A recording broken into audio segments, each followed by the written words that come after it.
Hi everybody, Dan Illman, Mike Beer, the DRF.com Formulator Race of the Day for Thursday, January the 26th.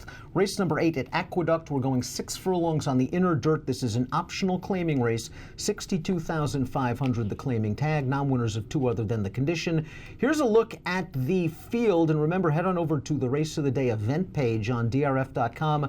Download those free Formulator past performances and handicap along with us in post-position order. The number 1 is Ultimate Holiday, a Southern California invader. First time Michelle Nevin. This horse faced a real sharp one last time out. Bad Juju was completing a 3-race winning streak. Yeah, at least that horse is in good form. This horse did no running at all in that race, and I don't know, Dan, just going back and looking at her most recent string of races out there, I mean, she doesn't look like she's going to be able to be competitive with this field. I don't like any of those races from her. Can she bring a little bit of Southern California speed to the table? There's not a ton in this race. Yeah.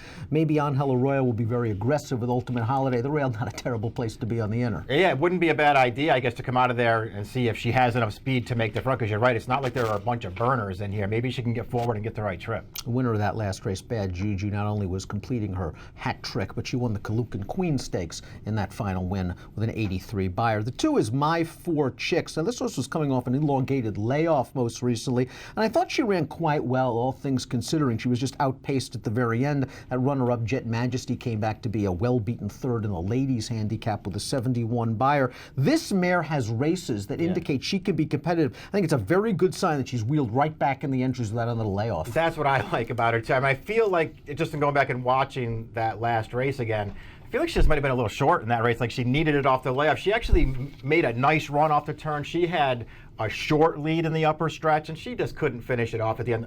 The horse that ran her over in the stretch, Calabac, has been in excellent form for Rick Violet. And I just feel like this horse needed that race. At least I'm hoping she just needed that race off the layoff, because you say she's got back races to be tough in here. I thought she was the best alternative to the favorite. Friends, however, the key to the race is the 3, Maria Got Even. She's 10-1 on the morning line. This is her first start in North America. It looks like she's found the right field, and she's now with a master trainer in Linda Rice, who gives Maria Got Even Lasix for the first time. She's a group or graded winner in Panama. What that means, I don't know. I don't know. I have no idea what to make of this horse.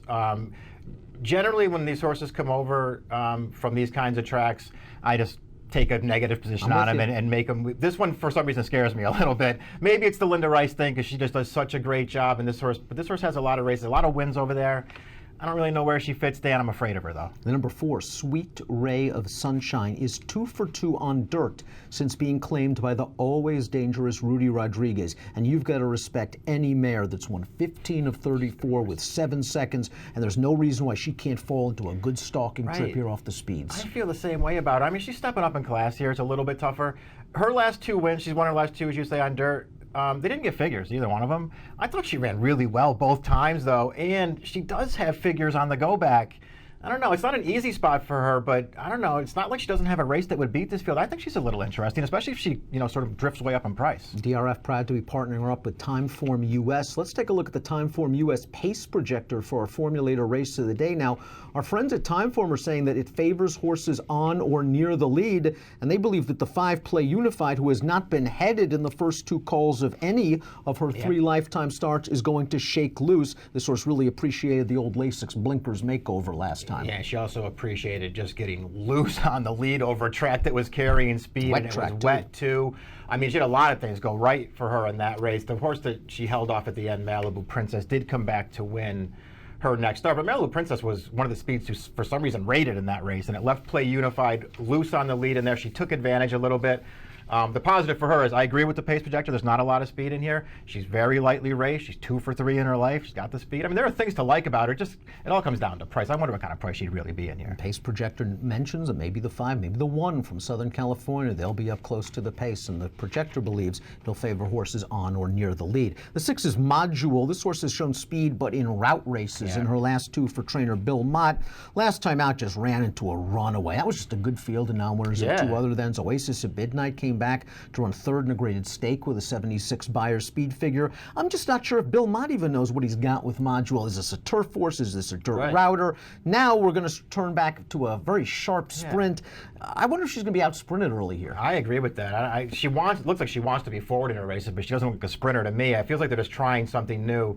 That was a good field last time. The horse that beat her, I think, is really good. Wait Your Turn, but I don't know. She didn't do any running in that race. And when she won 2 starts back, it was just another one of those races. No pace developed. She got right to the front. It's not happening in here. Got to respect these connections, though, Mott and Ortiz, although they could affect your price adversely. The 7 is Burn Control, who scratched out of the stake last week to opt for this easier spot. She was just in way too tough in the Go for Juan. Simply draw a line through that race last time out. The prior 2 races at Parks around 2 turns are okay, and this barn has done well with cutbacks in the past. Yeah, I like her cutting back, too, because I feel like her best races are the sprints on the main track. I think that's probably what she really wants to do. She's obviously no superstar, but she's pretty good. I think she's a better dirt sprinter, so I like her cutting back and dropping in class here.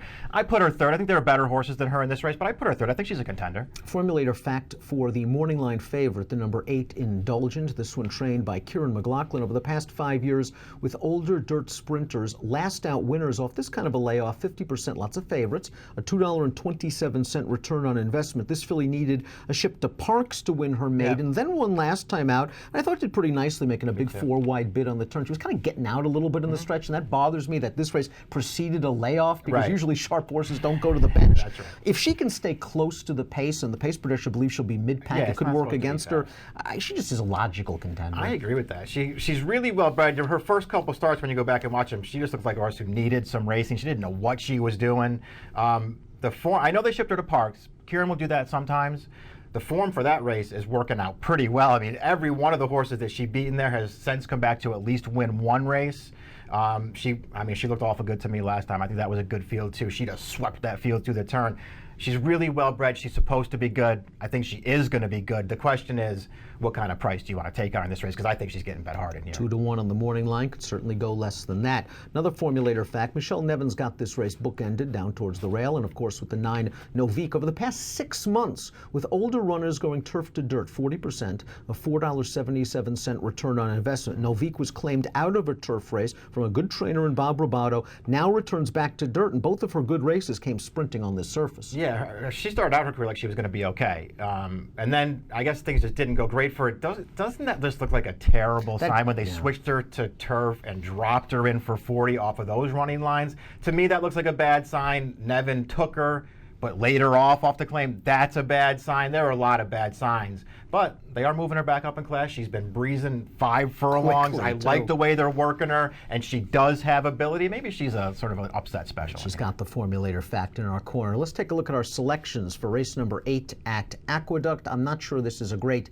betting race. I landed on Indulgent. I'm probably going to key on 8-5. I'm concerned, as are the time form US folks, that maybe the 5 would be able to shake loose in a fairly paceless race. But you like the 2, My 4 Chicks. If she runs back to those string of 80 Beyer speed figures, this New York bred might work out into a nice inside-out trip. She's got that nice positional speed, and if she can run one of those, I guess she's a contender in here. I'm hoping that she needed that last race. She looked like a horse who needed that last race. Mike's going with the 2, My 4 Chicks. I'm going with the 8, Indulgent. If you are playing the Aqueduct Thursday card from home, here's the deal. A $300 sign-up bonus is waiting for you at drf.com/trifecta. Join DRF Bets for a huge bonus. Approximate post time for race number 8 at the Big A, 3:50 Eastern. Best of luck.